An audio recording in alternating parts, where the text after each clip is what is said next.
that nonsense. They're basically pocket money for bondholders. And these bondholders are on beaches somewhere and they can't believe how thick the Irish people are. I mean, I was in America recently, you know, we were trying to drum up a little bit of support while I was over there. And, you know, when I was over there, they were saying, like, what's happened to Fighting Irish? Because there was people going around with Notre Dame shirts on, and the Fighting Irish on it. And they were saying to me, what's happened to the Irish? And I said, I genuinely don't know. And that's true. Yeah, but I genuinely don't know. I mean, if you think of it, just in layman terms, the banks in this country broke serious liquidity laws in this country. And the laws are quite tough. They're not tough enough in my estimation. It's 5 years in jail, right? But the reason they should be tougher is because it leads to the mess we have outside the door, right? Suicides are gone through the roof. People are in my house every night crying that they're losing their farms or businesses. And I just can't help, you know, everybody. And that's why they're very serious laws, the liquidity laws. Now, it's 5 years in jail, and I don't think it's enough. We've a guy who was selling garlic instead of onion, and he got, what, 6 years? Does that make sense to anybody? Do you know, like, this is what drives me insane. So they broke serious liquidity laws. They carry 5 years in jail, which now means they're criminals. Okay, it's a criminal activity, right? So what does our government do? Forces the sovereign people of Ireland to bail them out. They have taken our money, your money, our children's money, and maybe even our grandchildren's inheritance of a very rich island, and given it to criminals.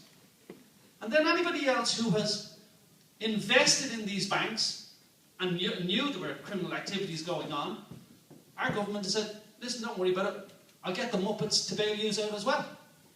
And that's what we are, we do it. There's nobody really arguing about it. They'll argue about, oh, the household charge, €100 drive me crazy, you know. But that's not really the issue. I'll give €100 tomorrow for household tax if they stop paying the bondholders. That's the real issue. And that's what all these new taxes are. I remember my father telling me one time that they'd be taxing you to go to the toilet next. And that's what they're doing. You see it now on this waste charge or whatever they're calling it, you know, for these septic tanks and stuff. But they will tax anything that they can think of. Because what you have is, you have corporate people in Europe, and they're saying, look, the Irish, we're still screwing them over. And they have no say, no power. You have David Hall trying to bring a court case in our courts, and he's told you don't have locus standi. Right? That means you don't have standing in court. So that's fair enough. But what about a class action? Shouldn't we all do a class action? I'd agree with that. But what did it tell you? Sorry, you're Irish. You can't do a class action. What do you think of that? Well, what about we call a referendum? I think we should call a referendum. Oh no, we took that away from you too. So what can we do? You can protest. And when you protest, we'll pull the blinds down on you. Was anybody in Dublin for that protest? I never felt as low in my life.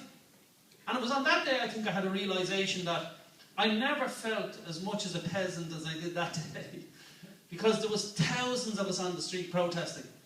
And the Fine Gael people just pulled the blinds down and went back to the cheese and wine with their corporate buddies. So that said it all to me. Now Ray used to ring me, and he's quite correct. Politics, I grew up in Charlie's Hoggy country, so, you know, politics to me was all about tourism, parish pump politics that I hated. You know, Jackie Reilly Ray, he got a new bike for the village idiot in Tralee, isn't that terrific? We'll all celebrate that, there's a bell on it and everything for him. And it was this sort of politics, just drove me insane. They were missing the big picture.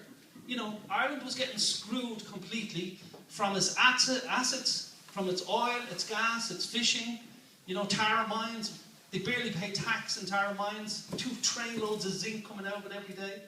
And we're being screwed by this, but there was a celebration because Jackie Gilroy got a bike for some village idiot. And I thought to myself, this is wrong. I mean, the whole thing is wrong, and no one seems to stand up and say it.